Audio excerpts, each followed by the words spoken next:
Good day and welcome to this edition of the Evening Review. My name is Taiwan Jabela, your host for tonight. Let's have a quick look at today's front page of Namibian Sun.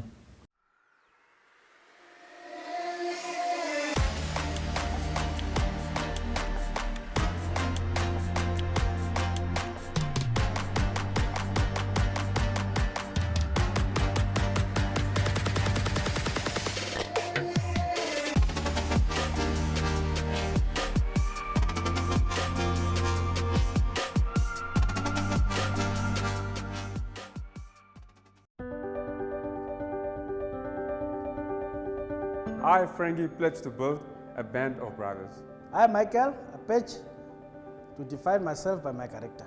I, Gesser, pledge to use my strength for good. My name is Ethan and I pledge to nurture my fields. I am Aubrey and I pledge to make the world a better place.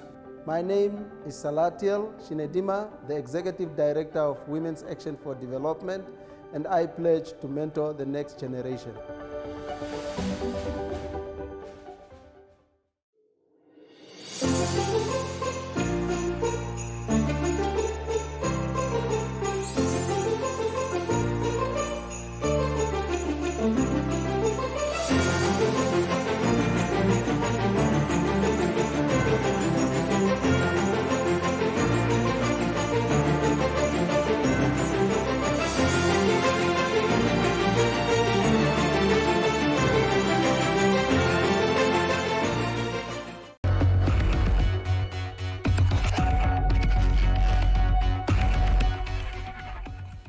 Today on the show we are joined by the Minister of Agriculture, Calle Schlettwein, to of course brief us about a number of issues related to his portfolio.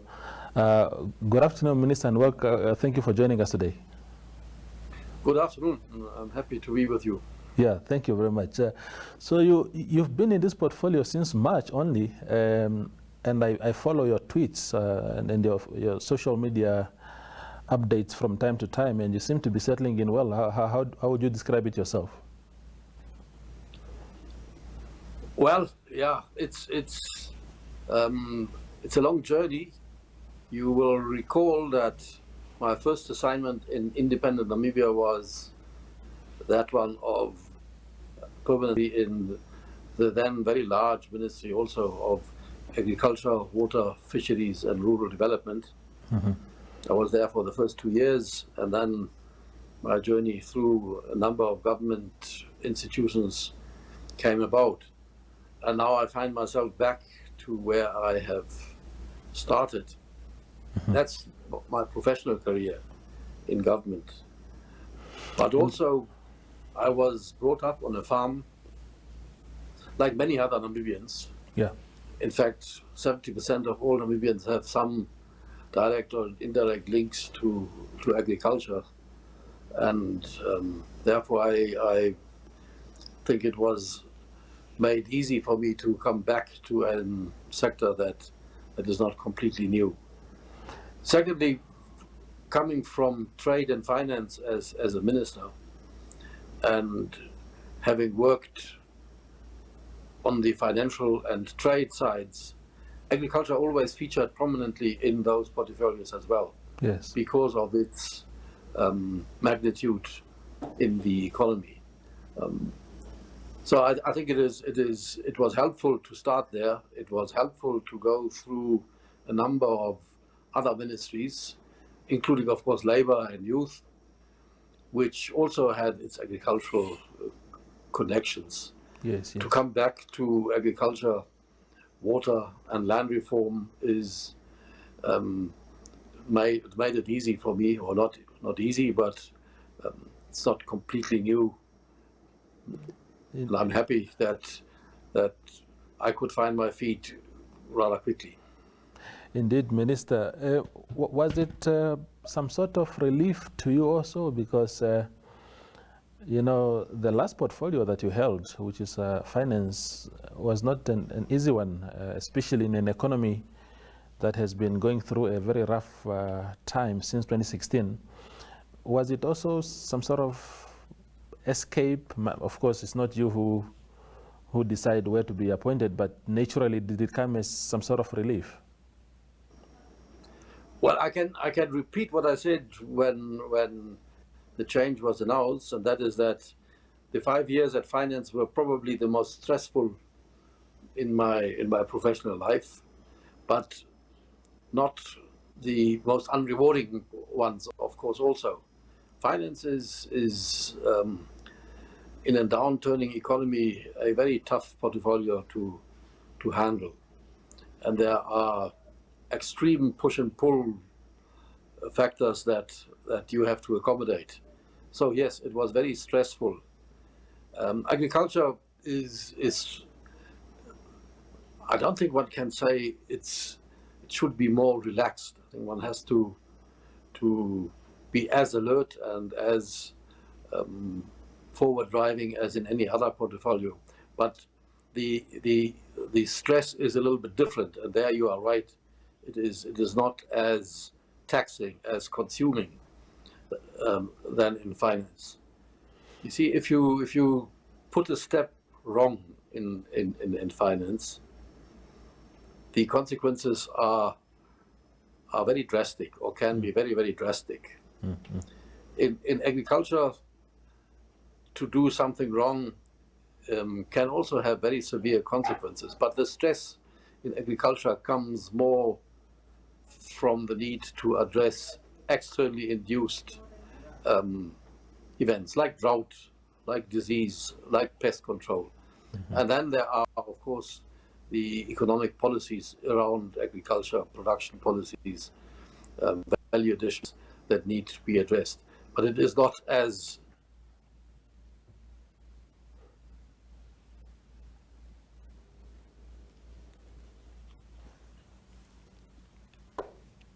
Uh-huh. Now, Minister, the other thing, of course, I lost you a little bit there, but I hope I can hear you now. Yeah. The other thing, of course, which must be a demanding job for you in your portfolio right now is the issue of land reform, which you tweet and Facebook a lot about.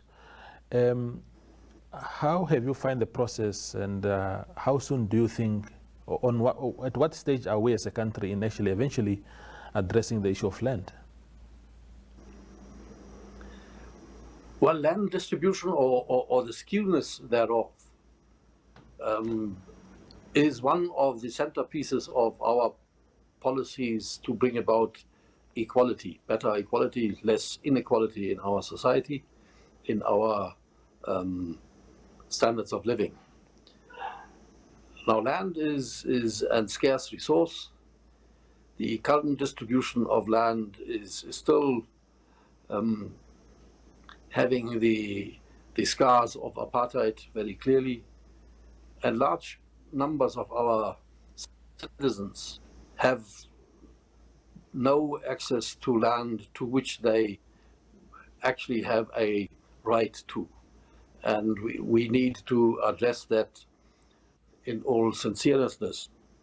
In a society that remains as unequal as we are, as skew as we are, not doing anything to equalize, in my opinion, can have disastrous consequences. It's almost suicidal to not to do it and to live in an unequal society pretending it is not in need of addressing. Now, we have done reasonably. We have had a target of acquiring 5 million hectares and redistribute it and resettle landless people. We have managed only 3.7 million hectares to do that. So from the acquisition point of view and the resettlement point of view, yes, some progress is made. Where we fall and fell behind is to address the second part of a sustainable resettlement policy, and that is to ensure that that land that is so resettled on remains productive, and with that sustains better livelihoods for those that have been resettled. It is unfortunately evident that not all resettled people have a better livelihood as a result of resettlement. not all land so resettled remains productive. And that's why we now have to shift our policy focus to rehabilitating these lands, these farms, these stretches of land, large stretches of land that are currently not productive, to become productive and enable the farmers on those pieces of land to have a better livelihood. That also goes into communal land.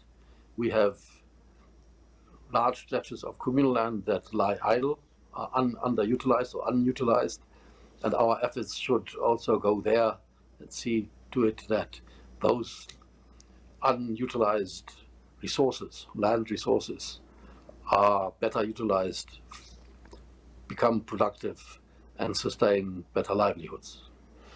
And Minister, just while we're talking about resettlement now, there's always this view that the program itself is captured by a lot of powerful persons. We've seen many of these farms being given to CEOs, senior government officials. A few years ago, you would remember the case of the Atoiva family, which had gotten their second farm, and they were complaining that they don't like the one that they got, and they went back to get another one. The ombudsman even got involved at some stage to investigate these things.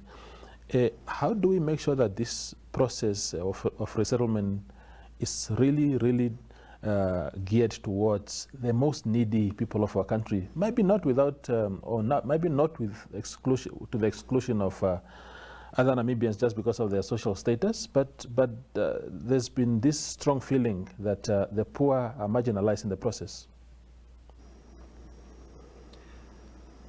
Yes, I think the criteria as they were developed in the beginning did not distinguish between whether you were wealthy or well-connected or poor. The only criteria was that you had to be in the category of people that were discriminated against by apartheid. So it was actually an policy that said black people that were either pushed off the land or discriminated by apartheid rules or previous colonial regimes, those were the target groups. Now we believe that that is still the main target group. But what must be added onto this criteria is the land distribution or the allotment thereof must be rules-based. We must have criteria, we must have rules how this is done, and we must become completely accountable and transparent when we are questioned on why a certain person has not been allotted while a other one has. That is very much needed in an environment where not everyone who applies will get. That's another issue that we have to bear in mind. Land is scarce as a resource. The needs are much bigger than the availability to provide and avail land to everyone who applies. So there needs to be an system that for each allotment gives reason why and why not it has been allotted. That is now a set of rules that we are trying to debate with the stakeholders, and hopefully early in next year we will have the first draft ready so that it can be discussed and developed. It is, by the way, also a resolution of the Second Land Conference, which resolved that land distribution and allotment of leaseholds must be done in a more transparent way, and we have to work through what has happened in the past, and we must make sure that the lessons learned from these past practices that were not very successful must be addressed through a new approach, and we believe that this open and transparent rules-based approach is what will help us out of the hole. Indeed, you just alluded, Minister, to the 2018 National Land Conference. Of course, a lot of vows and promises were made at that occasion. And one of the burning issues at the time was ancestral land.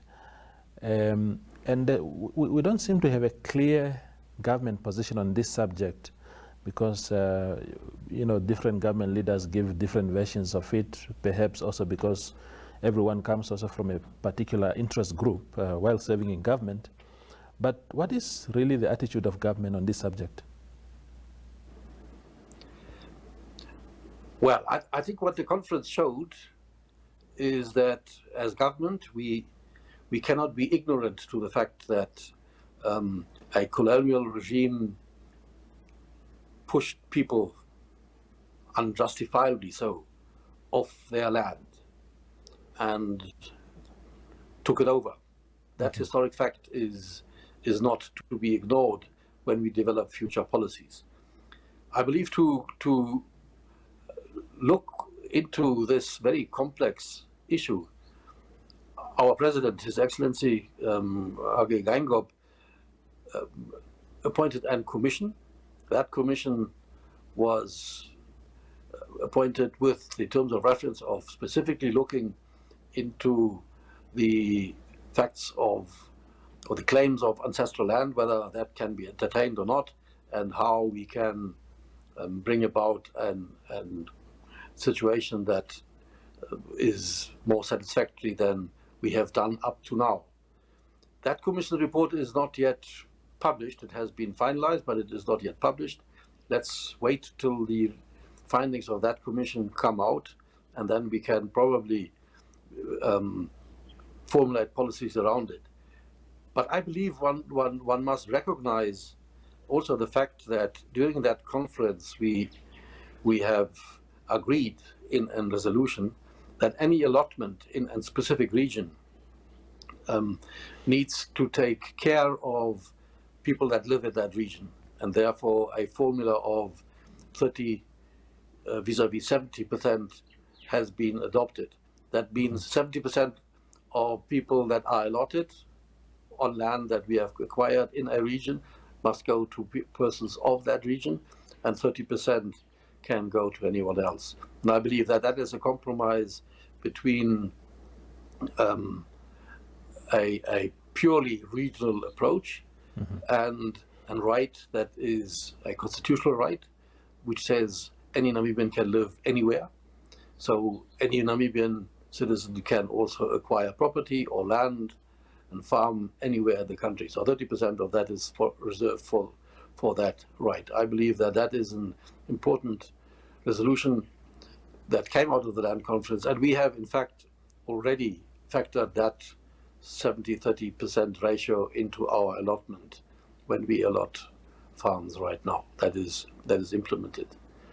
Lastly, maybe I believe that another very important argument was made during the second land conference, and that is the argument of having lost dignity, having lost the dignity that one had before being pushed off the land by force. Yes. And unjustly so. We have to restore that dignity because we are all the same. We are all Namibian citizens with the same right, with the same hope, with the same compassion. And if we cannot restore the dignity of human beings, I think something important is missing in the policy mix. Another burning issue, Minister, that a lot of people hope you will deal with during your time in the ministry is, of course, the issue of the red line, the so-called red line, which was erected there in the 18th century or so to control the Linderpest disease at the time, which doesn't exist anymore. And people north and east of that line feel excluded in a country that is having a booming beef, for example, beef and agricultural industry. What is being done really to say eventually all Namibians are treated equally, whether they reside north or south of that fence? Will it be removed eventually? Yeah, well, the red line is one of those relics of yesteryear's policies, And yes, on the one hand, it was a veterinary line to protect certain areas from diseases that were seen coming from the north.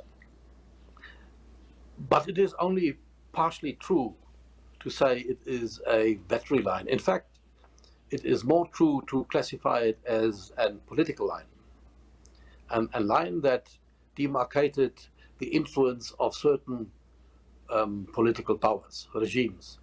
I think during the German time, it was decided that yes, it is a line that fights Rinderpest, but it is also a line where the influence of the German Empire is ending directly. So the north was not so much subjected to the German rules than south of the Red Line, and the same policy were carried over into the South African colonization period, where the South African Empire at that time, its influence politically was different north of that line than it was south of the line. So it was more of a political line, in my opinion, than an battery line. Now, the results, you put it correct, are that the economic opportunities for livestock farming south of that line are much better than those north of the line. And we have to approach this line, this fence, or this demarcation, border, whatever you want to call it, in a way that we approach solutions to it on two tracks in parallel. The first track is a physical approach, that is to physically move the fence. There are 2-3 options how to do that. The first option is a very obvious option. It takes the whole fence to the northern border and closes the border with our northern neighbor Angola with regard to movement of cattle and livestock. The other option, which is a softer option of that, is to compartmentalize the northern areas into different areas. We can, for instance, say that the Kunene region is by and large disease-free. It can be cordoned off and included into the southern area. So can the Mangeti farms, that whole block, can be included into the disease-free zone. And then the northeastern corners, now Kavango East and the Zambezi region, they have a very small likelihood to, in the medium term, be disease-free, so they need to be cordoned off and treated differently. So we can compartmentalize our movement approach of moving the red line. What is very important to realize if we decide to do that is that it will have a direct impact on farming methods, farming traditions, how we traditionally farm and produce livestock in the northern communal areas will have to change rather drastically because it limits movement of cattle. If we move the fence to the north, there is no possibility to use the grazing in southern Angola, which we have been doing for hundreds of years. We cannot move west-east if we compartmentalize and take away Kunene into the disease-free area. So that movement is not possible anymore. So we have to see what farming practices need to be changed and how we change them. Secondly, and that's the second tranche, is we can at the same time look how we can improve the economic opportunities that are existing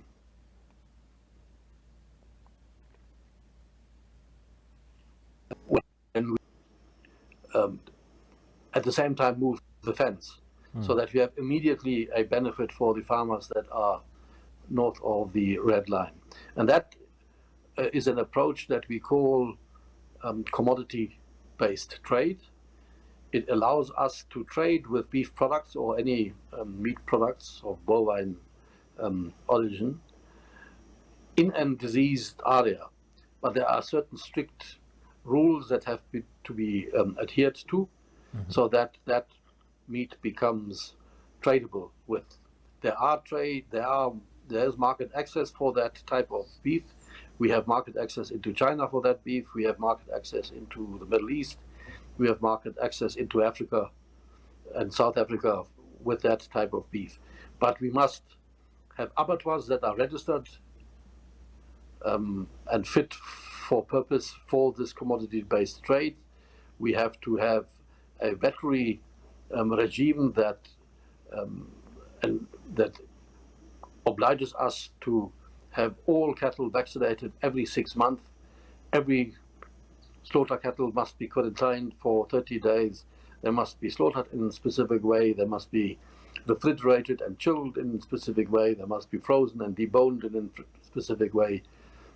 So there are a number of rules that we have to implement to do that. And that is what we are doing. We have now 4 abattoirs in the north that are registered and able to take on cattle and slaughter cattle in the prescribed manner. We have refurbished our quarantine facilities, most of them, so that we can adhere to quarantining them before slaughtering. We are in the process of concluding an facility for meat processing in Ogwediva, so that we can adhere to the deboning and so on. So that is the parallel process that we are now implementing, so that we give economic opportunity that is more or less equal to that of the South. It is not quite as good as in the South, but it is much closer price-wise. And then we have developed the infrastructure to enable us to do that. Key to it is price. You know, if you don't get a equal price for your product, north and south of the red line, then inequality will be perpetuated. We need to look at pricing and how we can sustain better prices to the producer by fetching better prices when we trade with finished goods. Indeed. Minister, my last question to you then is, of course, not very much related to your work in government, but you are in the political space, and I would like to pick your brain on what you think your party must do to regain the votes that it has lost in 2019, and 2020. Swapo didn't perform too well. You are a senior member of the party now, and just in your conversations with your comrades and with your principals, what kind of advice do you give them to say, this is what needs to be done for us to bounce back in 2024 or any other election coming up? Yeah, well, it's a question that is very relevant, and yes, it's on everybody's mind at the moment. I believe the most important thing that we as a party and as leaders in the party should address is that we regain the trust that we have lost. I believe we became not only complacent. I think we were, to a certain extent, tempted by greed, tempted by cutting corners, and tempted to promise something, not deliver, and then hope to get away with it. I believe if we address these 3 pillars, that is getting trust, becoming more transparent, becoming accountable, and be honest, then we have hope to regain. Because what Swapo Party brought to Namibia is not measurable in value. We brought freedom and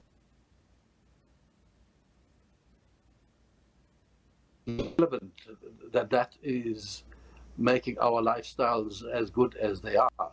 We have a free press, we have a reasonable, good and sustainable justice system, we have equality in rights, we have good set of infrastructure. We have managed reconciliation rather well. But now, because of distrusting and because of failures of some, we are running the risk of being driven back to where we came from, and that is tribalism, conflicting interests that brings about violence. And I believe what we have done well, we should strengthen. What we have not done well, and I've mentioned those 3 issues, we have to honestly address, and if we do that, I believe that we can come back and win the trust of the electorate back, that we are able, that we are following the right policies and be able to govern in a just, fair and equal manner. I believe that that is, of course, a tall order, but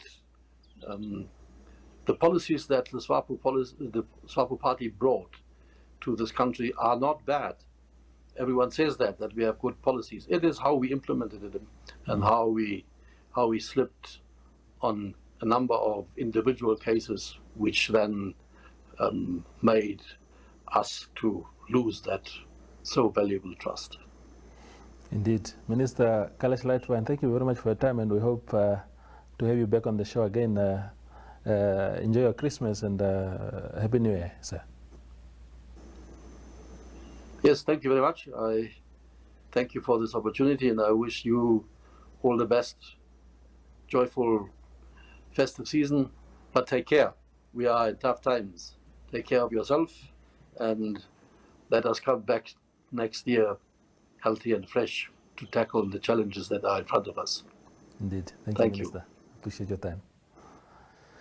That is Minister of Agriculture, Calle Schlettwein, of course, talking to us about his work and what needs to be done to get our country back on track in some areas where we are not doing too well. Thank you for watching.